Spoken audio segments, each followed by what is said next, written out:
پاکستان میں 24 گھنٹے کے دوران کورونا کے مزید 1523 مریض سامنے آ گئے. مزید 38 افراد کورونا کے باعث جاں بحق ہو گئے. ہلاکتوں کی تعداد بڑھتی ہوئی 564 اور کورونا مریضوں کی تعداد بڑھ کر 24,073 ہو گئی. پچھلے 24 گھنٹوں میں ملک میں 12,196 ٹیسٹ کیے گئے. صوبہ پنجاب میں کورونا مریضوں کی تعداد 9,077 ہو گئی. سندھ میں 8,640 اور خیبر پختونخوا میں 3,712 مریض. خیبر پختونخوا میں اموات کی تعداد سب سے زیادہ یعنی 203 ہو گئی. صوبہ پنجاب میں 175 اور سندھ میں 157 افراد جان سے جا چکے.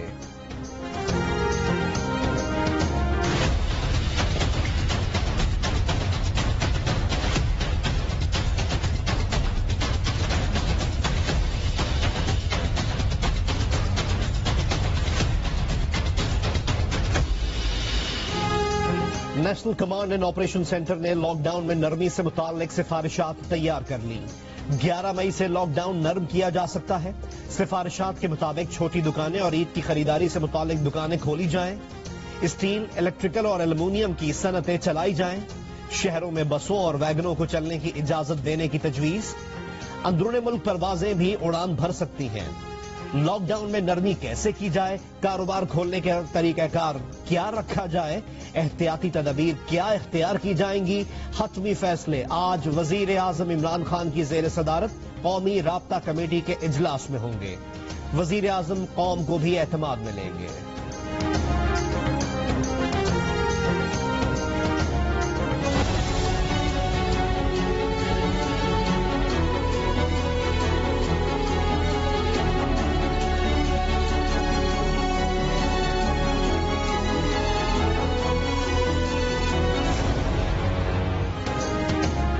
لاک ڈاؤن میں مزید نرمی کے باوجود ٹرینوں کا پہیہ چلے گا یا نہیں آج پتہ چلے گا. پنجاب، سندھ اور بلوچستان نے ٹرین اور بس سروس بحال کرنے کی مخالفت کر دی. شاپنگ سینٹرز، شادی ہالز، ہوٹل، ریسٹورانٹس بند رکھے جائیں گے.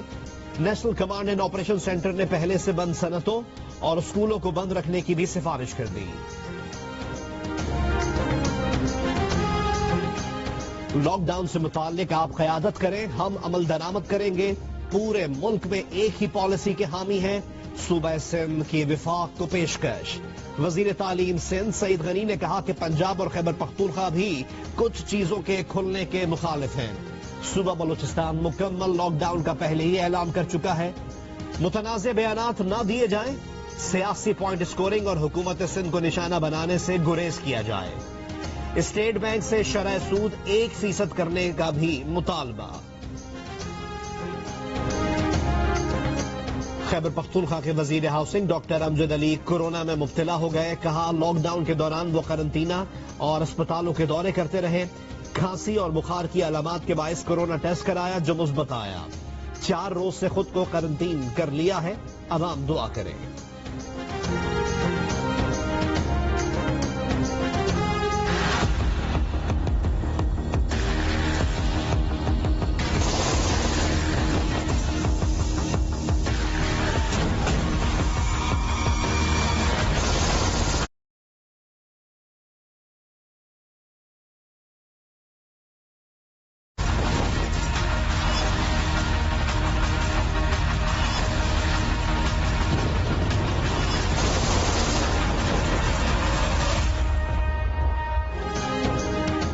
پاکستان کو نشانہ بنانے کے لیے فالس فلیگ آپریشن کا بہانہ ڈھونڈ رہا ہے. وزیر اعظم عمران خان نے ایک بار پھر عالمی برادری کو خبردار کر دیا. کہا کہ جنوبی ایشیا کا امن برباد کرنے کی بھارت کی کسی بھی احمقانہ حرکت سے پہلے عالمی برادری کو قدم اٹھانا ہوگا. لائن آف کنٹرول پر در اندازی کے تازہ بے بنیاد الزامات بھارت کے اسی خطرناک ایجنڈے کا تسلسل ہے. مقبوضہ کشمیر میں کشمیریوں کی مزاحمت بھارتی مظالم کا رد عمل ہے.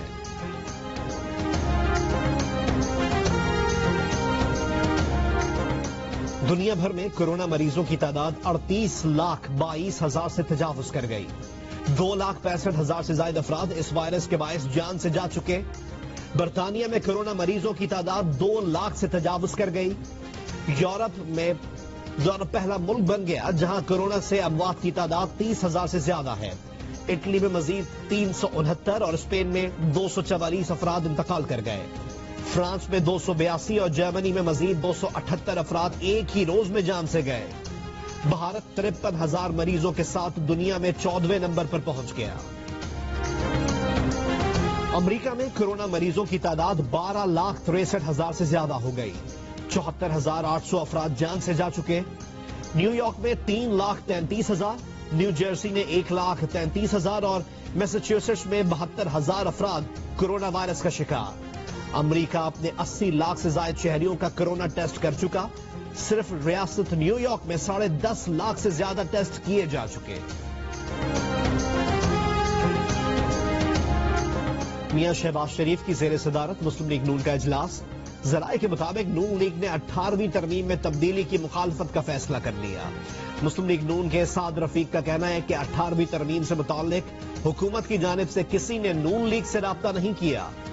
نیب ترمیم کا 18ویں ترمیم سے کوئی لینا دینا نہیں۔ نیب قانون میں تبدیلی قومی مسئلہ ہے۔ نیب کا قانون اور ریاستی امور ساتھ نہیں چل سکتے۔ حکومتی اتحادی جماعت مسلم لیگ قاف نے نیب پر سیاسی انجینئرنگ کرنے کا الزام لگا دیا۔ چودھری شجاعت اور چودھری پرویز الہی نے لاہور ہائی کورٹ میں نیب کے خلاف درخواست جمع کرا دی۔ چیئرمین نیب کو 19 سال پرانی اور بند کی جانے والی انکوائری دوبارہ کھولنے کا اختیار نہیں۔ نیب نے 19 سال پہلے آمدن سے زائد اثاثہ جات کی مکمل تحقیقات کی مگر ناکام رہا۔ ہمیں سیاسی انتقام کا نشانہ بنایا جاتا رہا ہے۔ سمجھ نہیں آتی نیب ہماری جان کیوں نہیں چھوڑتا۔ نیب کی ساکھ متاثر ہو چکی ہے۔ مسلم لیگ قاف کے ترجمان کامل علی آغا کی جیو نیوز کے پروگرام آج شاہ زیب خانزادہ کے ساتھ میں گفتگو، کہا کہ نیب سیاسی انجینئرنگ کے لیے استعمال ہو رہا ہے۔ وزیر اعظم کو اس معاملے کا نوٹس لینا چاہیے اور اس بات کا ثبوت دینا چاہیے کہ اس کارروائی کے پیچھے وہ نہیں ہے۔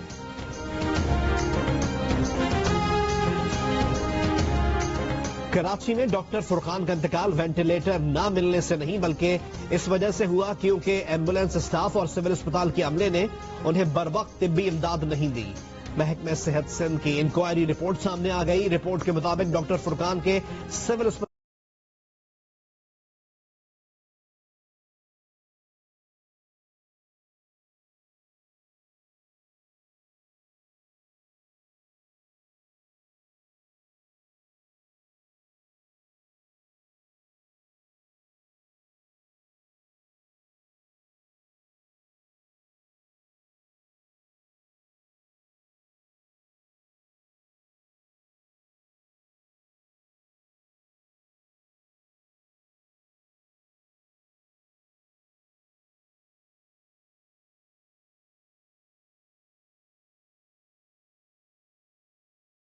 اور قربانی کی اعلیٰ مثال بن گیا۔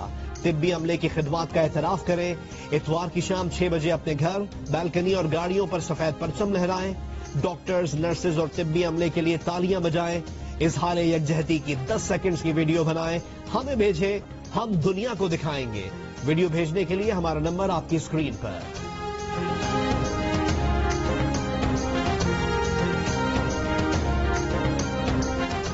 وزیر داخلہ اعجاز شاہ کا کہنا ہے کہ رمضان المبارک کے آخری عشرے کے لیے کوئی نیا ضابطۂ اخلاق جاری نہیں کیا جائے گا۔ درخواست ہے کہ ایک مسجد میں کم سے کم لوگ اعتکاف کریں۔ نماز عید کے لیے علماء متفق ہیں کہ مساجد کے بجائے کھلی جگہ پر ادا کی جانی چاہیے۔ نماز عید کے لیے کسی محلے سے کوئی ایک بندہ بھی چلا جائے تو سب کی نماز ہو جائے گی۔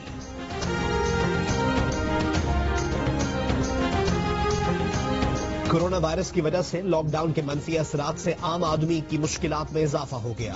گیلپ پاکستان کے سروے میں 19% افراد نے بتایا کہ بنیادی ضروریات پوری کرنے کے لیے جمع پونجی استعمال کرنا پڑی۔ 81% نے کہا کہ ایسا کرنے کی نوبت نہیں آئی۔ حکومت یا امدادی اداروں سے راشن لینے کے سوال پر 10% نے ہاں میں جواب دیا، 90% کا جواب نفی میں تھا۔ سروے میں 1500 سے زائد لوگوں سے سوالات پوچھے گئے۔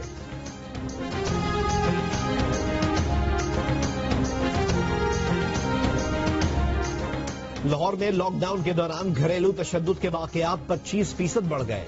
گلی محلوں کے لڑائی جھگڑوں میں 12% اضافہ ہوا۔ لاہور پولیس کی رپورٹ سامنے آ گئی۔ لاہور میں ڈکیتی کی وارداتیں 39% جبکہ قتل کے کیس 80% کم ہو گئے۔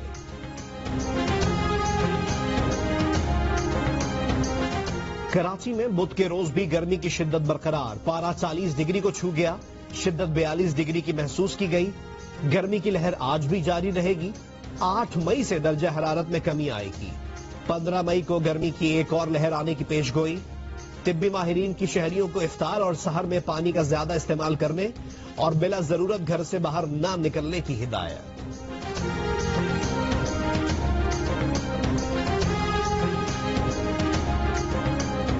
مقبوضہ کشمیر میں قابض بھارتی افواج نے ضلع پلوامہ میں حریت پسند کشمیری کمانڈر ریاض نیکو اور عادل احمد کو شہید کر دیا۔ واقعے کے بعد مقبوضہ کشمیر میں بھارت کے خلاف احتجاجی مظاہرے۔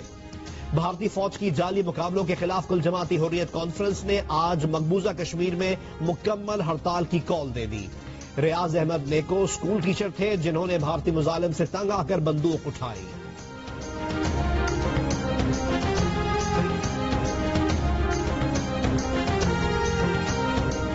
ایڈیٹر ان چیف جنگ اور جیو گروپ میر شکیل الرحمان 56 روز سے قید میں۔ 34 سال پرانے پراپرٹی کے لین دین کے معاملے پر ابھی تک کوئی کیس رجسٹر نہ کیا جا سکا۔ میر شکیل الرحمان کی گرفتاری روزنامہ جنگ، دی نیوز اور جیو ٹی وی بند کرنے کی کوششوں کے خلاف ملک گیر احتجاج۔ اسلام آباد، کراچی، لاہور، وکلا، مزدور تنظیموں، تاجر برادری اور سول سوسائٹی کے مظاہرے۔